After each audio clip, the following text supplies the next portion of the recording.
Oh, hi. Good day, Andrew, and hello to everyone watching. I'm Gemini, your AI co-host, here to help analyze the complexity of the Power world's on. news. As we look at the top stories for Bluetooth Thursday, pairing. October 23rd, 2025, the day is dominated by geopolitical escalation, I don't a think deepening domestic crisis, and major that's working AI right. anxiety. Global flashpoint. The new U.S. sanctions oil have taken immediate effect. Oil prices jumped 4 to 5%, and Russian stock markets plunged. Crucially, major buyers in China and India are already suspending purchases, which could severely cut off Moscow's oil revenue. National crisis. The government shutdown continues into its 23rd day, putting essential services at risk. The most urgent local update is that states are now issuing public warnings that November SNAP benefits may not be issued if Congress fails to act by the end of this month. AI Spotlight. New data shows a strong contradiction in the American workplace. 84% of employees are eager to use AI to boost productivity, but 56% simultaneously worry about AI making their current job obsolete. The future of work is here, and it's Yeah. fueling massive anxiety. Andrew, those are the critical headlines currently All shaping right. the day as we hit noon. Where would you like to start our discussion? Well, geez, there's lots going on. Hopefully the mic sounds good for everybody. I'm trying to make sure it's not too loud. I don't know if it's coming off of that. I don't know where the sound's coming from. Something's goofy. Something's not working right now. But I'm gonna hope that it's working all right. Oops. Usually, usually it shows that it's coming off of something, but is it listening? Almost like it's my phone, but it's not. And I don't like the way the light is right now either. Okay, few little hiccups. I think we're gonna be all right. Global flashpoint. Let's dig a little deeper into that global flashpoint.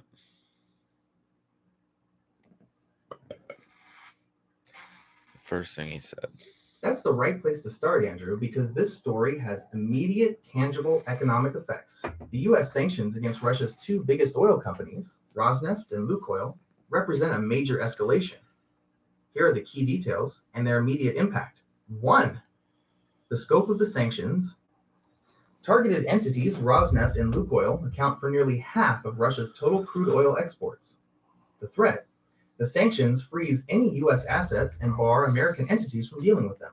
Okay. Crucially, the U.S. is threatening secondary sanctions on any foreign banks or financial institutions that continue to facilitate sales of Russian oil from these companies. 2. The impact on Russia's top buyers.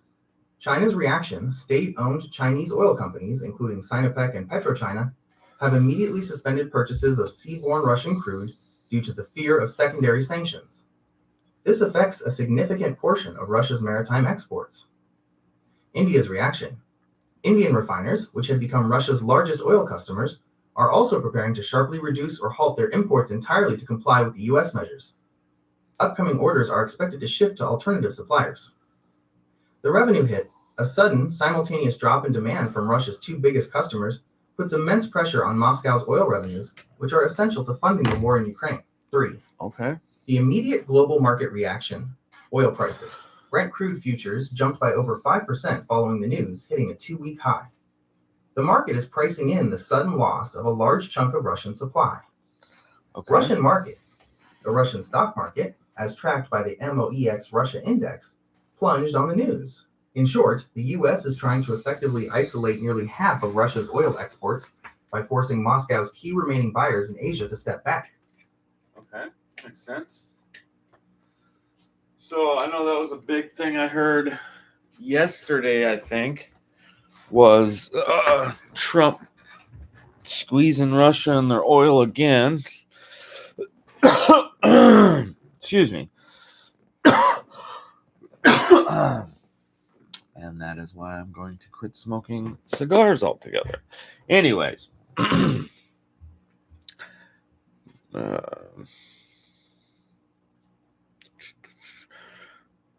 Ooh, how is Russia gonna respond to this?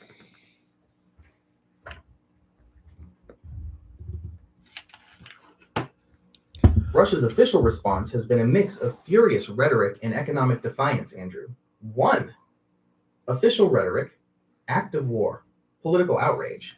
Former Russian president and current deputy chairman of the Security Council, Dmitry Medvedev, called the new sanctions an act of war and accused the U.S. of abandoning diplomacy. Dismissive tone. The foreign ministry officially described the measures as entirely counterproductive and insisted Russia had developed a strong immunity to Western restrictions. President Putin's view, President Vladimir Putin acknowledged the sanctions are serious, but stated they will not significantly impact our economic well-being, while calling the move an unfriendly act. 2. Likely countermeasures and adaptation. While the diplomatic language is strong, the economic strategy will focus on workarounds. Discounted oil. Russia will likely have to offer deeper discounts on its oil to attract new buyers or convince current buyers to risk the secondary sanctions. Shadow fleet expansion. Moscow has experienced circumventing sanctions by expanding its shadow fleet of older tankers that operate outside of G7 jurisdiction. However, the US has also recently sanctioned dozens of these vessels, making this path harder. Internal redirection. There may be a temporary redistribution of oil domestically. The newly sanctioned companies, Rosneft and Lukoil, might focus more on supplying the Russian domestic market, while non-sanctioned firms would maximize their exports to foreign customers. Using the wind-down period. The U.S. Treasury has given companies a deadline of November 21st to conclude transactions. Russian entities and their remaining traders will likely try to ramp up exports until that date. In essence, Moscow is showing bravado while scrambling to create new mechanisms to sell nearly half of its crude supply, a task that will be more difficult and less profitable than any previous sanction attempt. Okay.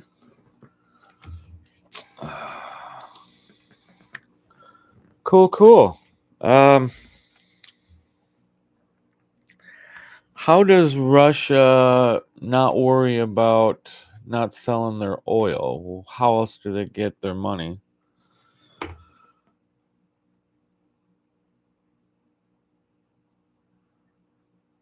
Russia is definitely concerned, as oil and gas revenues typically account for around 25% to 40% of its federal budget. However, the country does not simply stop running because it relies on three main financial buffers. 1. Other export revenue streams. Russia has an economy rich in resources beyond oil, which are less exposed to the new secondary sanctions. Natural gas. While pipeline gas exports to Europe have been dramatically reduced, Russia is still a major global LNG, liquefied natural gas exporter. Okay. Critically, some European nations continue to import Russian gas via pipeline, like Turkstream. Metals and minerals. Russia is a significant producer and exporter of gold, nickel, palladium, titanium, aluminum, and diamonds. Many of these are vital to global industries and cannot be easily replaced. Agriculture. Russia is the world's largest exporter of wheat and also a major supplier of fertilizers. 2. Wheat and Financial reserves and fiscal tools. To cover any deficit created by lost oil revenue, Moscow uses its National Savings, National Welfare Fund, NWF. This is Russia's sovereign wealth fund, built up from past oil profits. The government draws down the liquid portion of the NWF to cover budget shortfalls, essentially using savings to fund current spending, especially the war effort. Domestic borrowing. Russia relies heavily on issuing bonds to domestic banks and investors to fund its budget deficit, which has widened significantly in 2025. Higher taxes. The government has been raising taxes on businesses and households to increase non-oil revenue, with Rosneft alone being a massive taxpayer, contributing about 10% of total federal revenue. 3. Okay. Sanction evasion and new trade mechanisms. Russia and its partners have developed ways to keep oil flowing. Private traders and shadow fleet, oil not sold by Rosneft or Lukoil, could be temporarily shuffled to other non-sanctioned Russian oil producers. The ultimate export is often done through opaque private trading houses using a shadow fleet of older, non-Western insured tankers. Non-dollar transactions.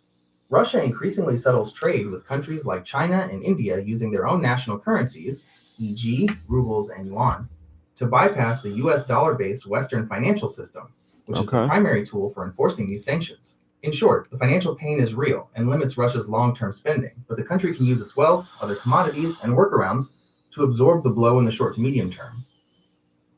All right. Okay.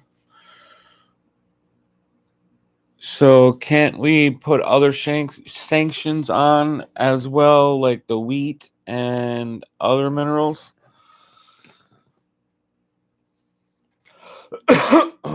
Sorry. Sanctioning Russian wheat and many of its minerals is feasible but has largely been avoided to date due to the high risk of a global economic backlash, which would hurt the sanctioning countries and, critically, developing nations. Here is a breakdown of why. 1. Wheat, food security risk. Sanctions on Russian wheat are unlikely because global food crisis. Russia is the world's largest wheat exporter. Imposing sanctions would immediately remove a massive share of the global supply, causing food prices to spike even higher. This would pose a severe risk to food security in vulnerable, low-income nations in the Middle East and Africa that rely heavily on Russian grain. Avoiding humanitarian impact, most Western sanctions regimes have explicit carve-outs to exempt agricultural products for humanitarian reasons and to prevent a world food crisis. 2. Critical minerals, economic self-harm. Many Russian minerals are currently unsanctioned because the world lacks immediate alternative sources, platinum group metals, PGMs. Russia is a key global supplier of metals like palladium, used in catalytic converters and electronics, and platinum. Sanctioning these would severely disrupt the global automotive and technology industries. Aluminum and nickel. Russia's large aluminum and nickel producers have been selectively sanctioned, but full bans on these basic materials would cause massive price volatility and supply chain shocks for manufacturing worldwide. Uranium. The Russian nuclear industry, including the state-owned Rosatom, has largely remained unsanctioned because it is a vital supplier of uranium fuel and services to many nuclear power plants in the US and Europe, which would face energy shortages if the supply were cut off immediately. In short, while sanctions on these sectors would undoubtedly hurt Russia, the boomerang effect on the global economy and the risk of exacerbating humanitarian crises have prevented their full implementation. Jesus. Okay.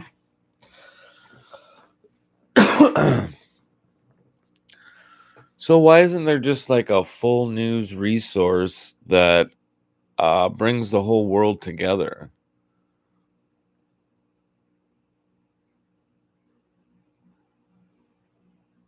It's a great idea, but a single, universally accepted global news source is difficult to achieve due to three main factors: national interests, economic models, and human psychology. 1. National interests and censorship, different agendas. Every country and government has its own interests, laws, and view of the world. What one country considers a fact, another may consider propaganda or internal business. Censorship. In many countries, the media is directly or indirectly controlled by the state. They would never allow an external, unified news source to publish stories that contradict the official national narrative. 2. Economic models and bias. Who pays? News organizations must be funded. They are often reliant on advertisers or subscriptions from a specific market. This pressure can lead to editorial decisions that favor that market's interests or audience preferences. Audience preference. Audiences tend to prefer news about people like them in their region. A truly unified source would have to cover every local issue equally, which would likely reduce the interest and revenue needed to fund it. 3. Human psychology. Bias confirmation. People naturally prefer information that confirms what they already believe. A single source that consistently presented multiple, contradictory viewpoints would likely be rejected by large groups of people who would view it as biased against their own beliefs. Media fragmentation. The rise of social media and algorithms has made it easier for people to choose their own sources, creating a highly fragmented information environment rather than a unified one. Well, kind of off topic there, but I gotta get some stuff copied off of this one. Source, okay.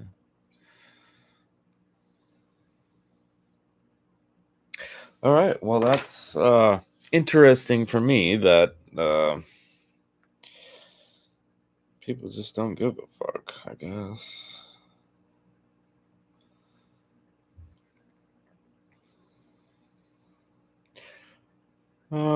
Cut this out if I have to or whatever, but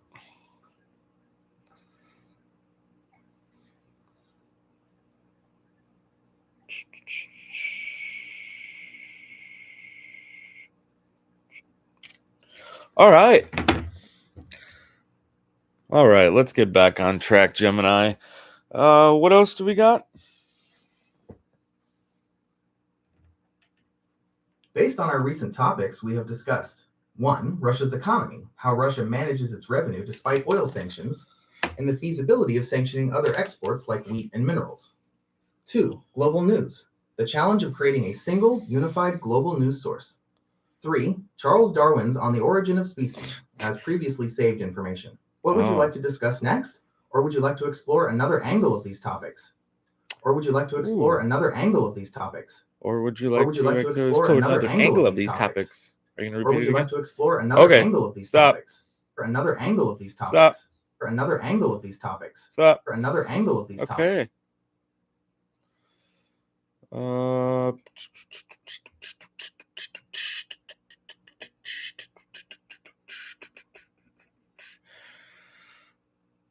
Let's go into the national crisis, the government shutdown. 23rd day. 23rd day of the government shutdown. The U.S. federal government is currently in a shutdown, which began on October 1st, 2025, because Congress failed to pass the necessary appropriations bills for the new fiscal year. Here are the key points on the crisis as of today. Current status, day 23, the government is shut down. The funding lapse has led to the furlough of about 900,000 federal employees, with another 2 million essential workers, like TSA and Border Patrol, working without pay. Negotiation sticking points. The primary disagreement is over federal spending levels, but also includes issues like foreign aid rescissions and the expiration of Affordable Care Act, ACA, health insurance subsidies. Essential services continue. Programs like Social Security payments, Medicare, and core national security functions remain operational, though often with reduced staff. Economic and service impact. Economic drag. Economists estimate that each week the shutdown continues is subtracting 0.1 to 0.2 percentage points from U.S. GDP growth.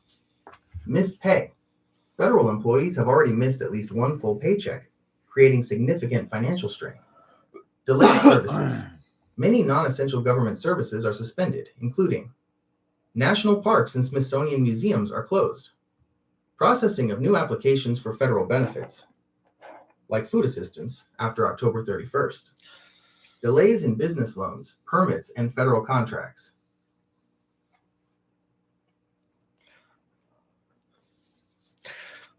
Mine's on other things. Sorry.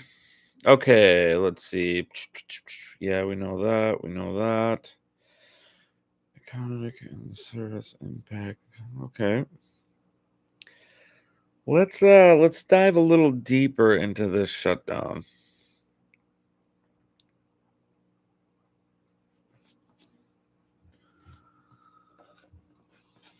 Certainly. This shutdown, currently on its 23rd day and ranking as the second longest in U.S. history, is having increasingly severe effects beyond the furlough of federal workers. Economic and business impact. The longer the shutdown lasts, the greater the risk of long-term economic damage, GDP loss. Economists estimate a weekly reduction of 0.1 to 0.2 percentage points from U.S. GDP growth. Contract disruption. Approximately $800 million in federal contracts are at risk of disruption each day. Small businesses that rely on government contracts are particularly vulnerable to cash flow issues, which could lead to layoffs. Permit and loan delays. Businesses face significant delays in obtaining federal permits and essential Small Business Administration (SBA) loans, slowing down hiring and development across various sectors.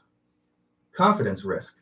The major concern is reaching an economic tipping point, where missed paychecks and service disruptions cause consumers and businesses to lose confidence and pull back on spending, potentially leading to a downward economic spiral. Severely affected agencies. While many agencies are impacted, some are facing critical reductions. National Nuclear Security Administration, NNSA.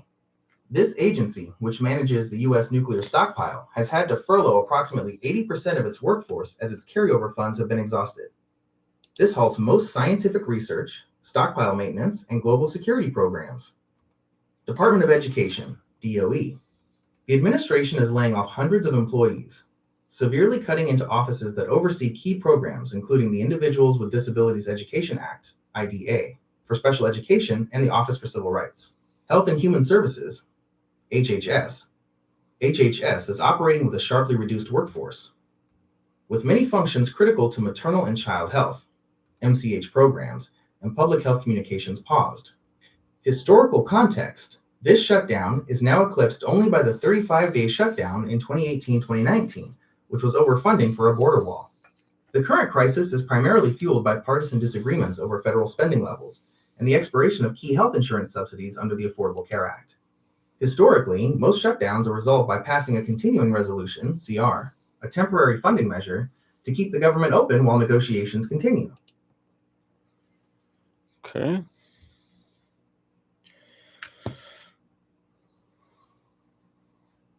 Is there any signs that the government will open up soon?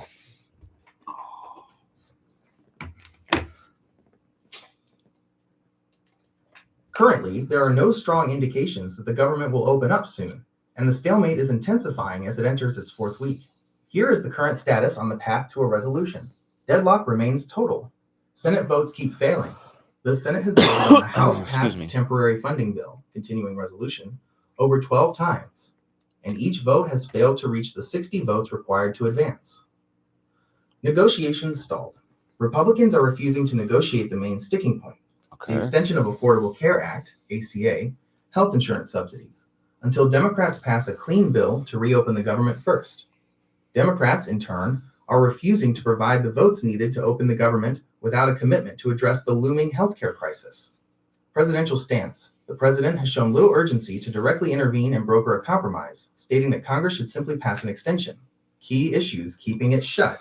The resolution depends on a compromise over these two key issues. 1. ACA subsidies. Democrats demand the extension of expanded ACA premium tax credits, which are set to expire and would cause premiums to increase sharply for millions of Americans. 2. Spending levels.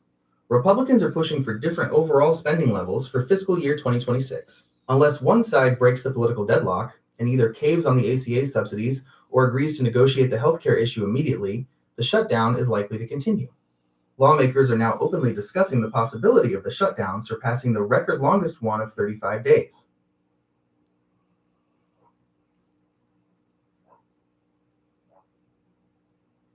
Huh.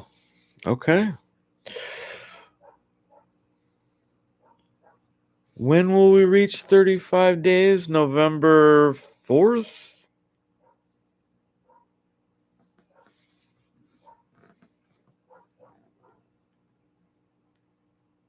I believe.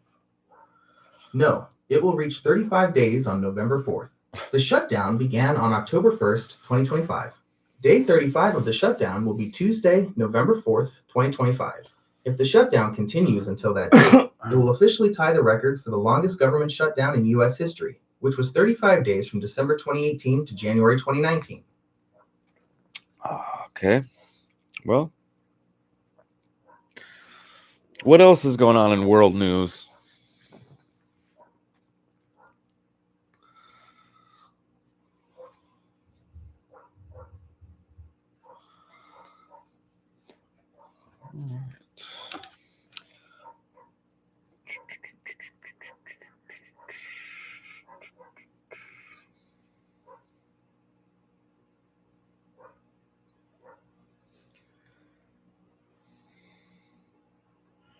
What's going on in world news?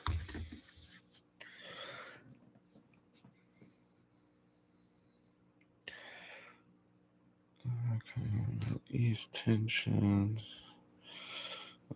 Historic meeting King Charles.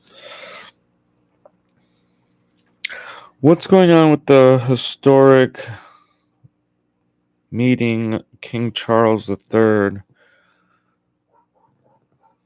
That's a very broad question. Historic can refer to recent historic events. Yes, the recent historic events. Sometimes I just want to explain A major myself. recent historic event is the meeting and prayer between King Charles III and Pope Leo XIV in the Sistine Chapel. Yes. This is considered historic because it is the first time a British monarch has publicly worshipped with a sitting pontiff since Henry VIII's break with the Vatican in 1534, nearly 500 years ago. Wow, okay. Other significant ongoing or very recent world events include geopolitical conflicts. The Russia-Ukraine war continues, with recent news focusing on new U.S. sanctions against Russian oil companies and ongoing strikes on Ukraine's energy infrastructure. The war in Gaza is also a major focus, with reports on international diplomatic efforts and the humanitarian situation. Political shifts news coverage highlights new U.S. sanctions and policy decisions that are causing strategic setbacks for Russia. Okay.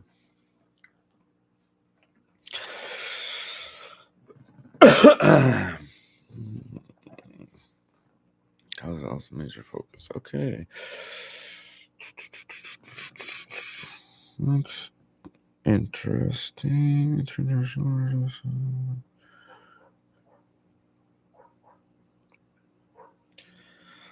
What about China's economy and policy?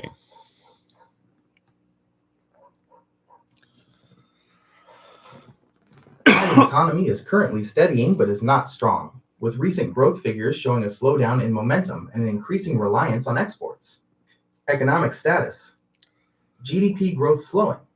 The economy grew at 4.8% year on year in the third quarter, the slowest pace in a year, though it remains on track to hit the official annual target of around 5%. Okay. Weak domestic demand, low consumption, is a major concern. Retail sales growth has slowed, reflecting subdued consumer confidence and deflationary pressures. Prices are soft because demand hasn't caught up with supply. Okay. Property crisis drag. The prolonged downturn in the massive property sector continues to heavily weigh on both economic growth and consumer confidence. Bright spot in industrial/export output. Industrial output and overall exports have been resilient and stronger than expected. Chinese companies are successfully shifting trade away from the US toward markets like ASEAN and countries in the Belt and Road Initiative, BRI, to counter US tariffs. Key government policy focus. China's policy is largely focused on two long-term strategic priorities, rather than massive short-term stimulus. 1. Technological self-reliance. The government is speeding up the drive for self-sufficiency in science and technology, especially in areas like semiconductors, AI, and green energy, to reduce reliance on the US and secure its supply chains. This is a central theme in the new 5-year plan. 2. Boosting domestic demand. Policy measures are aimed at increasing consumption, though they have so far been mostly targeted and incremental, e.g., subsidies for consumer loans, childcare, and trade-in programs for EVs/appliances, rather than the broad, expansive fiscal stimulus some economists suggest is needed. The leadership seems willing to accept the current slower growth as they rebalance the economy away from the speculative property sector and toward high-tech manufacturing and domestic stability. Okay.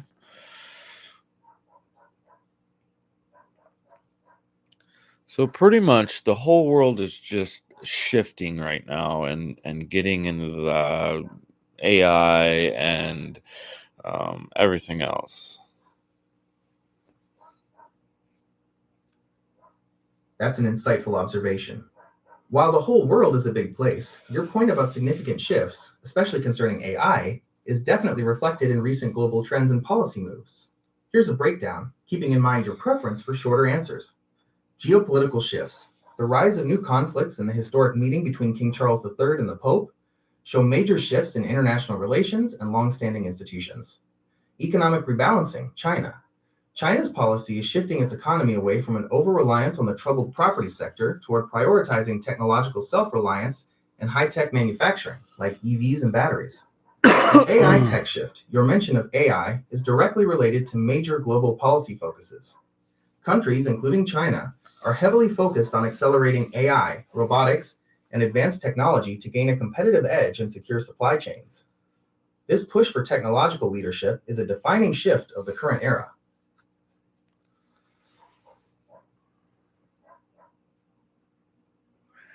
Huh. All right. All right, well, let's switch our gears over to some local news. It sounds like you were about to ask about a new topic. To help me switch gears, please tell me what you'd like to discuss next. For example, are you interested in science or technology? E.g., space news, new AI developments. Culture? E.g., movies, books, music. A specific historical event? We were discussing Charles Darwin's On the Origin of Species recently, if that's where you want to go. Something else entirely? No, let's go science and technology. Oh, I forgot I had to push the button. Science and technology.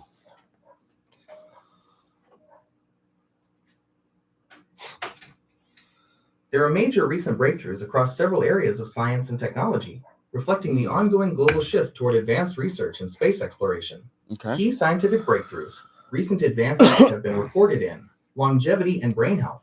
Researchers have reversed brain aging and memory loss in mice using young immune cells derived from human stem cells. Disease mechanisms. Scientists uncovered a toxic duo of proteins, asterisk, A beta and fibrinogen asterisk, that may be the hidden trigger for the onset of Alzheimer's disease. New materials. A superalloy of chromium molybdenum silicon has been developed that can withstand extreme heat while remaining ductile, potentially replacing current nickel-based alloys in high-temperature applications. Gene editing. The pipeline for CRISPR-based therapies is gaining momentum, moving toward potential cures for genetic disorders and cancer by precisely correcting or silencing harmful genes. Space and AI advancements. In technology, the focus remains heavily on the intersection of artificial intelligence, AI, and space exploration. AI for discovery. AI systems are being used to predict how proteins will fold, vital for drug discovery, and how materials will behave, dramatically speeding up the research cycle. AI is also used by. What about AI and CRISPR? If you don't know what CRISPR is, it's a gene alter, maybe? The integration of AI with CRISPR, clustered regularly interspaced short palindromic repeats, is creating an intelligent gene editing revolution, significantly improving the precision, safety, and accessibility of the technology. How AI enhances CRISPR. AI acts as a powerful co-pilot for CRISPR, mainly by overcoming its primary limitations, accuracy and potential errors known as off-target effects. AI function, benefit to CRISPR. Key development, design optimization, improves accuracy, predicts the most effective guide RNA, gRNA sequences to ensure the molecular scissors, Cas protein, cut the DNA exactly where intended. AI models like DeepCRISPR and CRISPR-ML enhance editing efficiency. Error prediction increases safety. Simulates millions of possible editing outcomes to predict and minimize off-target edits, unwanted cuts in the genome before they occur in a lab. Pythia is a new AI tool that predicts how cells will repair their DNA after a cut, enabling scientists to design DNA repair templates for precise genetic changes. Okay. Protein engineering creates new tools. AI can analyze vast biological data to design novel, functional CRISPR proteins that don't exist in nature, offering higher specificity or a reduced immune response. Researchers have used large language models, LLMs, to generate the first AI-designed gene editor, OpenCRISPR1. Accessibility and speed democratizes research. AI-powered agents, often based on LLMs, can act as a gene editing co-pilot to help researchers, even those new to the field, design and troubleshoot complex experiments, accelerating drug discovery. CRISPR-GPT is a model that uses published data to hone experimental design, speeding up gene therapy development. Current context. First approved therapy. The first ever regulatory approval of a CRISPR-based medicine, Casgevy, for sickle cell disease and beta thalassemia, occurred in late 2023, validating the entire field for clinical use. Nice. The future is AI-driven. The trend is toward a virtuous cycle where large-scale CRISPR experiments generate data that, in turn, trains smarter AI models, which then optimize and scale new CRISPR workflows. Okay. That didn't quite get us to local news, but what do we got in local news?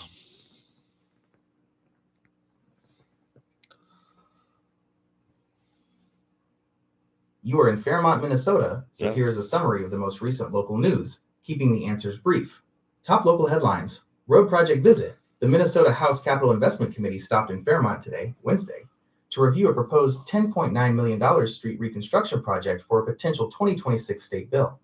School referendum vote nears. Voting day for the Fairmont area schools building bond referendum covering elementary and high school changes is fast approaching on November 4th. Absentee and mail voting are already open. Paid leave workshop. A local workshop is being hosted to address the new Minnesota paid leave law, which is set to take effect on January 1st, 2026. City and community updates. Leaf pickup schedule. Curbside leaf pickup is scheduled to begin on Monday, October 27th, with crews making one pass through the city according to a section-based schedule. City Council. The City Council is actively discussing the open city administrator position. Police/legal.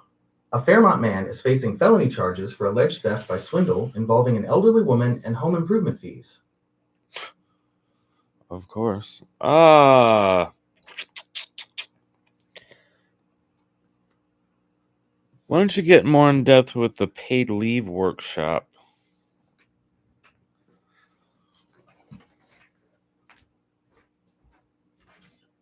The Paid Leave Workshop is a seminar designed to help local businesses and professionals prepare for the Minnesota paid leave law, which takes effect on January 1st, 2026. Workshop details. Host, Crystal Hansen of South Creek HR, in collaboration with the Fairmont Area Chamber of Commerce. Focus. It focuses on the HR implications of the law, such as designing a policy, addressing how the new state program interacts with a company's current paid time off, PTO, and short-term disability policies, and avoiding costly mistakes. Date and location, recent event. The most recent local workshop was scheduled for Tuesday, November 4th, at the Best Western in Fairmont.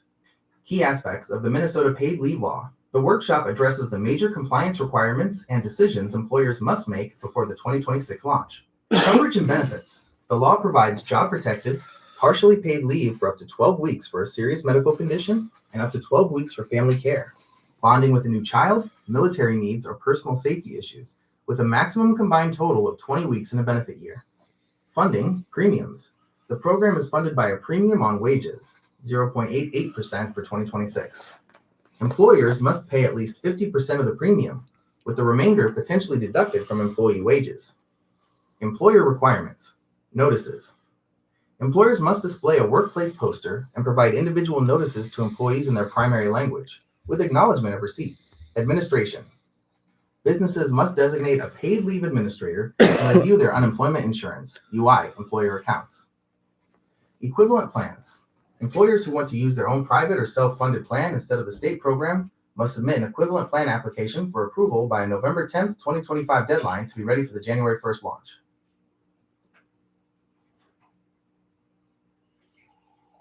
Well, that's very interesting. Sorry, guys, I had to get some more coffee in me and use the facilities, but I'm back. Okay, so that's very interesting. Minnesota, 12-week, blah, blah, blah, blah, blah. Okay, let's see here. What else we got going on? Fairmont. Leaf pickup scheduled 27th. City Council. Let's learn more about the city administrator position.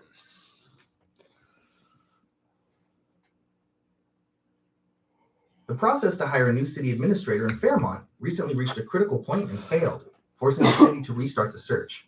Current status. Interim Administrator Jeff O'Neill is currently serving as the Interim City Administrator, a position he has held since November 2024. This is his second time in the interim role since 2023. Hiring effort failure. The City Council recently completed interviews with 5 candidates for the permanent position. They narrowed the selection down to 3 finalists, Scott Hildebrand, Dana Schoening, and Pat Oman, Fairmont's Community Development Director, but all 3 withdrew their candidacy shortly before the final selection. Pat Oman's resignation. The last remaining finalist, Pat Oman, withdrew his name and subsequently resigned from his role as Community Development Director with an effective last day of work on November 12th. Background on the position. Vacancy. The city administrator position has been open since November 2024, when the previous administrator, Matt Scarrett, resigned after 6 months. Role. The city administrator is accountable to the mayor and city council, is in charge of daily city operations, is responsible for the comprehensive budget totaling $50 million, and leads a staff of about 90 employees across various departments. Next steps. The council will have to decide how and when to restart the search, which will likely involve contracting with a search firm again.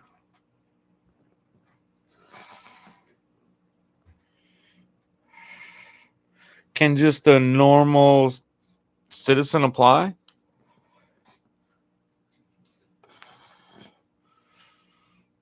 While the position is open to anyone who applies, the required qualifications make it a job for experienced professionals, not typically a normal citizen without specific background. The city's job posting generally requires education, a bachelor's degree in public administration, urban studies, community development, or a related field. A master's degree is often preferred. Experience, a minimum of 5 years of progressive leadership experience in municipal administration, city or county management. Skills, proven skills in budgeting, prioritization, project management, and human resources/labor relations. In the last search, the city received 27 applications, but only 10 met the minimum qualifications, showing the high bar for the role. The finalists all had multiple years of experience as city or county administrators, or extensive internal experience like the city's former community development director. Why does nobody want this position?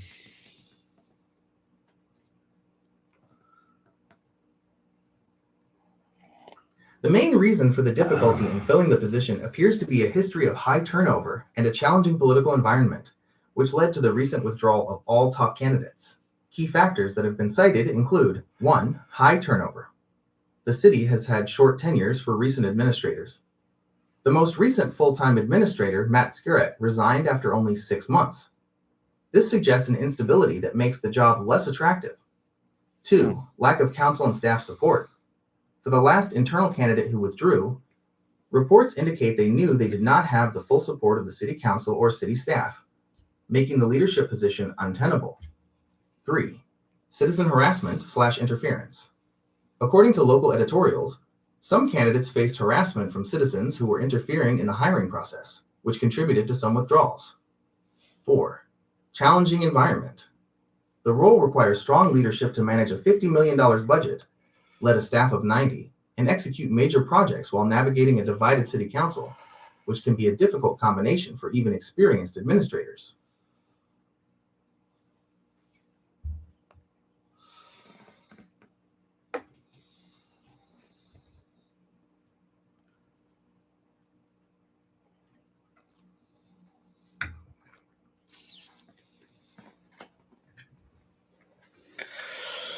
Okay, well, just gotta let the brain soak all that in. All right, well, what's the weather supposed to be like? Looks kind of cold, but nice out. Tomorrow through Sunday in Fairmont, it'll be sunny most of the time, but on Saturday it'll be mostly cloudy. Highs will be around 57. Lows will be around 33 tomorrow, then stay around 44 until Sunday. Okay, all right. Anything in local sports? How about local sports?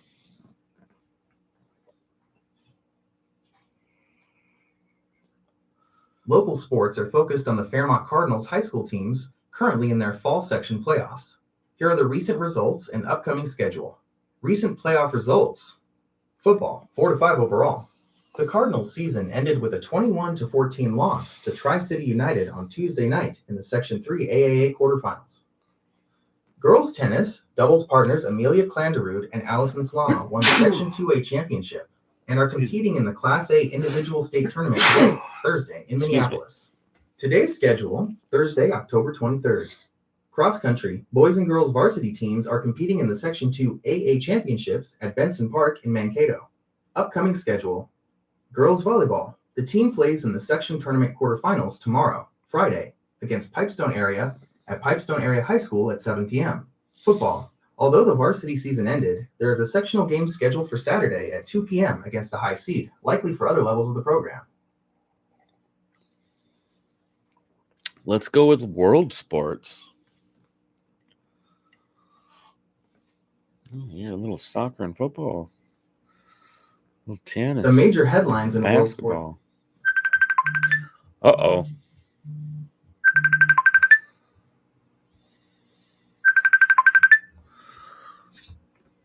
That's crazy.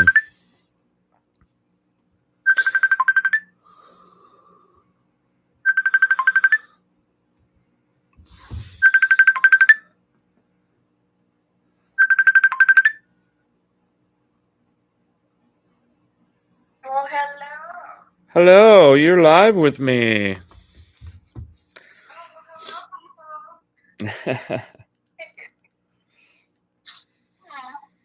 And What? yeah, does that picture look different? Because this is the other phone. No, it doesn't look different. No? No. A little more pixelated and blurry, on Yours your is kind. iPhone, but yeah. You're kind of pixelated and blurry right now too, though. Oh, too? My phone will look good. Oh. Okay. That's a better. Anyways, we were talking about the NBA and getting into some sports here before I get off. You want to give me a call back here shortly? Or. Yeah. Okay. Yeah, I'll call you back in a minute, okay? All right, Just let me baby. know. All right. Okay, love you. Love you. Bye. Bye. That was the old lady. All right. I want to NBA. They are Okay. dominated by an NBA betting scandal, a massive performance in the NBA season opener, and the latest in Formula One. NBA betting scandal. An NBA head coach, Chauncey Billups, and a player, Terry Rozier, were reportedly charged in a sprawling sports betting and poker scheme and are expected to make initial court appearances today.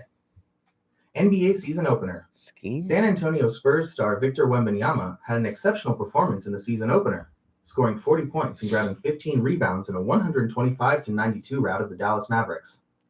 This came against top draft pick Cooper Flagg, who had his NBA debut. Football, soccer. Liverpool ended a losing streak with a dominating victory over Eintracht Frankfurt. Barcelona trashed Olympiacos 6-1 in a Champions League match.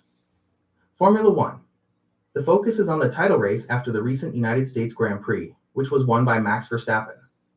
He is now closing the gap on championship leader Oscar Piastri. The next race is the Mexico City Grand Prix this weekend. Is the Mexico City Grand Prix this weekend? Is the Mexico City Grand Prix this weekend? All right. Let's learn a little more about that betting scandal in the NBA. Betting scandal. What the hell? The NBA gambling scandal involves over 30 people and stems from two separate federal criminal cases, which authorities have linked to organized crime, mafia families. The two main cases: 1. Rigged sports betting, insider information. Charged: Miami Heat guard Terry Rozier and former NBA assistant coach/player Damon Jones are among 6 defendants in this case. Oh. Allegation: they are accused of exploiting confidential, non-public information about NBA athletes and teams to place fraudulent wagers, primarily on player prop bets.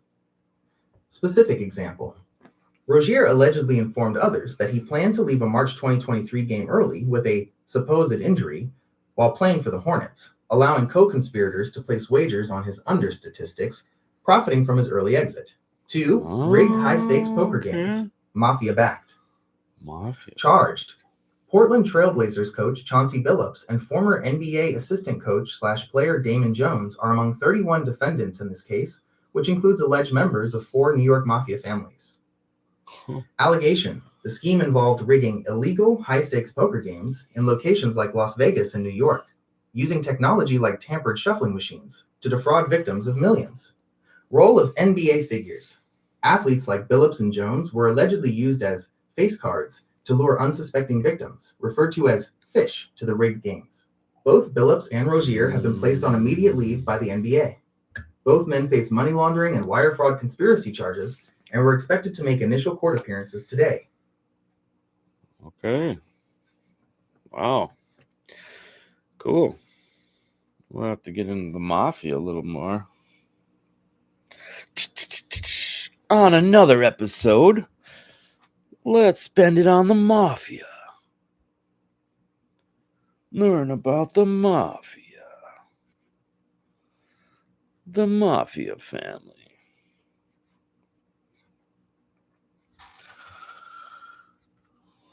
All right. Well, I think that's going to about do it for me today.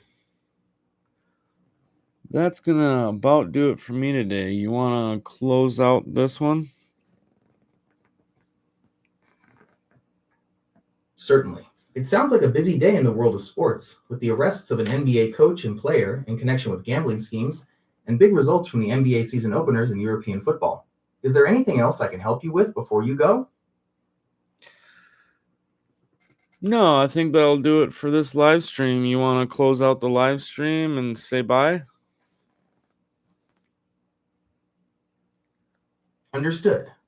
I can certainly close out our session. Thanks for tuning in for our discussion on world sports, especially those big breaking stories about the NBA gambling arrests and the spectacular start to the NBA season. I'll be here next time to catch you up on the latest from the world, whether it's sports, science, or literature, like On the Origin of Species. Goodbye for now. Good job, Gemini. Well, that's all for today, guys. Come back tomorrow with another episode of AI with Andrew Leach. Learning as I go here.